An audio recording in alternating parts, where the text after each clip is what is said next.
Hi friends, welcome to our channel Madhu reviews. ಈ video ನೋಡ್ತಾ ಇರೋರು ಈ ವಿಡಿಯೋಗೆ ಒಂದು ಲೈಕ್ ಮಾಡಿ, ವಿಡಿಯೋನ ಸ್ಕಿಪ್ ಮಾಡದೆ ಪೂರ್ತಿಯಾಗಿ ನೋಡಿ. ಹಾಗೆ ಯಾರಾದರೂ ಸಬ್ಸ್ಕ್ರೈಬ್ ಮಾಡ್ಕೊಂಡಿಲ್ಲ ಅಂತಂದ್ರೆ ಸಬ್ಸ್ಕ್ರೈಬ್ ಮಾಡಿಕೊಂಡು ಪಕ್ಕದಲ್ಲಿರುವ ಬೆಲ್ ಐಕಾನ್ ಅನ್ನು ಒತ್ತಿ ಆಲ್ ಅಂತ ಪ್ರೆಸ್ ಮಾಡ್ಕೊಳ್ಳಿ. ಈ ವಿಡಿಯೋದಲ್ಲಿ ಈ ವಾರದ ಕಿಚ್ಚನ ಚಪ್ಪಾಳೆ ಯಾರಿಗೆ ಸಿಕ್ತು ಅಂತ ಮಾತಾಡ್ಕೊಳ್ಳೋಣ. ಅದ್ರ ಜೊತೆಗೆ ಯಾರು ಎಲಿಮಿನೇಟ್ ಆದ್ರು ಅನ್ನೋದ್ರ ಬಗ್ಗೆ ಡೀಟೇಲ್ಡ್ ಆಗಿ ಎರಡು ಅಪ್ಡೇಟ್ ಬಗ್ಗೆ ನಿಮಗೆ ತಿಳಿಸ್ಕೊಡ್ತೀನಿ. ಮೊದಲನೇದಾಗಿ ಬಂದು ಈ ವಾರದ ಕಿಚ್ಚನ ಚಪ್ಪಾಳೆ ಯಾರಿಗೆ ಸಿಕ್ತು. ಈ ವಾರದ ಕಿಚ್ಚನ ಚಪ್ಪಾಳೆ ಬಂದು ಉಗ್ರಂ ಮಂಜು ಅವರಿಗೆ ಸಿಗಬೇಕಾಗಿತ್ತು. ಯಾಕೆ ಅಂತಂದರೆ ಈ ವಾರ ಅವರು ಎಂಟರ್ಟೈನ್ಮೆಂಟ್ ಮಾಡಿದ್ದಾಗಿರ್ಬೋದು, ಟಾಸ್ಕಲ್ಲಿ ಪರ್ಫಾರ್ಮೆನ್ಸ್ ಆಗಿರ್ಬೋದು, ಆಲ್ರೌಂಡ್ ಪರ್ಫಾರ್ಮೆನ್ಸ್ ಅಂತ ಹೇಳ್ಬೋದು ಉಗ್ರಂ ಮಂಜು ಅವ್ರದ್ದು. ಆದರೆ ಈ ವಾರದ ಕಿಚ್ಚನ ಚಪ್ಪಾಳೆ ಬಂದು ಯಾರಿಗೂ ಸಿಕ್ಕಿಲ್ಲ ಅನ್ನೋ ಅಪ್ಡೇಟ್ ಅನ್ನೋದು ಬರ್ತಾ ಇದೆ.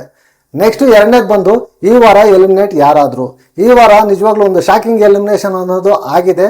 ಈ ವಾರ ಎಲಿಮಿನೇಟ್ ಯಾರಾದರೂ ಅಂತಂದರೆ ನೆನ್ನೆ ಎಪಿಸೋಡಲ್ಲಿ 3 ಜನ ಸೇವ್ ಆಗಿದ್ರು. ಭವ್ಯಗೌಡ ಮತ್ತು ಗೌತಮಿ ಜಾಧವ್ ಮತ್ತು ತುಕಾಲಿ ಅವರ ವೈಫು ಮಾನಸ್ ಅವರು 3 ಜನ ಸೇವ್ ಆದರು. ಇನ್ನು 6 ಜನ ಇರ್ತಾರೆ. ಅದರಲ್ಲಿ ಇವತ್ತು ಫಸ್ಟು ಮೋಕ್ಷಿತಾ ಪೈ ಮತ್ತು ಶಿಶಿರ್ ಅವರು ಮತ್ತು ಲಾಯರ್ ಜಗಣ್ಣ ಅವರು ಸೇವ್ ಆಗ್ತಾರೆ. ಕೊನೆಯದಾಗಿ ಇಬ್ಬರು ಉಳ್ಕೊಂಡಿರ್ತಾರೆ, ಹಂಸ ಅವರು ಮತ್ತು ಯಮುನಾ ಅವರು ಇಬ್ಬರು ಉಳ್ಕೊಂಡಿರ್ತಾರೆ. ಈ ಇಬ್ಬರಲ್ಲಿ ಈ ವಾರ ಹಂಸ ಅವರು ಕ್ಯಾಪ್ಟನ್ ಆಗಿದ್ದಾರೆ, ಅವರು ಸೇವ್ ಆಗ್ತಾರೆ. ಕೊನೆಯದಾಗಿ ಬಂದು ಎಲಿಮಿನೇಟ್ ಆಗಿದ್ದು ಯಾರು ಅಂತಂದರೆ ಯಮುನಾ ಅವರು ಎಲಿಮಿನೇಟ್ ಆಗ್ತಾ ಇದ್ದಾರೆ. ಈ ಸೀಸನ್ನ ಫಸ್ಟ್ ವೀಕು ಎಲಿಮಿನೇಷನ್ ಬಂದು ಯಮುನಾ ಅವರು ಆಗ್ತಾ ಇದ್ದಾರೆ.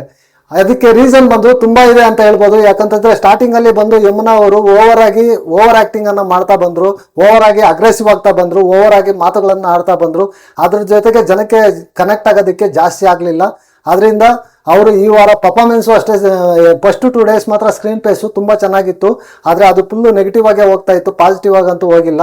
ಅದ್ರ ಜೊತೆಗೆ ಬರ್ತಾ ಅವ್ರದ್ದು ಸ್ಕ್ರೀನ್ ಪ್ಲೇಸ್ ಕೂಡ ಕಡಿಮೆ ಆಗೋಯಿತು. ಟಾಸ್ಕಲ್ಲೂ ಕೂಡ ಅವರು ಪರ್ಫಾರ್ಮೆನ್ಸು ಕಡಿಮೆ ಆಯಿತು, ಸ್ಕ್ರೀನ್ ಪ್ಲೇಸ್ ಅನ್ನೋದು ಸಿಗಲಿಲ್ಲ. ಆದ್ದರಿಂದ ಅವರು ಫ್ಯಾನ್ಸ್ ಜೊತೆ ಕನೆಕ್ಟ್ ಆಗದೆ ಓಟ್ ಕಡಿಮೆ ಬಂದು ಈ ವಾರ ಯಮುನಾ ಶ್ರೀನಿಧಿ ಅವರು ಬಿಗ್ ಬಾಸ್ ಸೀಸನ್ 11 ಕನ್ನಡದಿಂದ ಎಲಿಮಿನೇಟ್ ಆಗ್ತಾ ಇದ್ದಾರೆ. ಇದು 99.99% ಕನ್ಫರ್ಮ್ ಅಂತ ಹೇಳ್ಬೋದು. ಈ ವಿಡಿಯೋ ಇಲ್ಲಿಗೆ ಮುಗಿಸ್ತಾ ಇದ್ದೀನಿ. ಈ ವಿಡಿಯೋ ನಿಮಗೆ ಇಷ್ಟ ಆಗಿದ್ರೆ ಈ ವಿಡಿಯೋಗೆ ಒಂದು ಲೈಕ್ ಮಾಡಿ, ಸಬ್ಸ್ಕ್ರೈಬ್ ಮಾಡ್ಕೊಳ್ಳಿ ಅಂತ ಹೇಳ್ತಾ ಟಾಟಾ, ಬಾಯ್ ಬಾಯ್, ನಮಸ್ತೆ.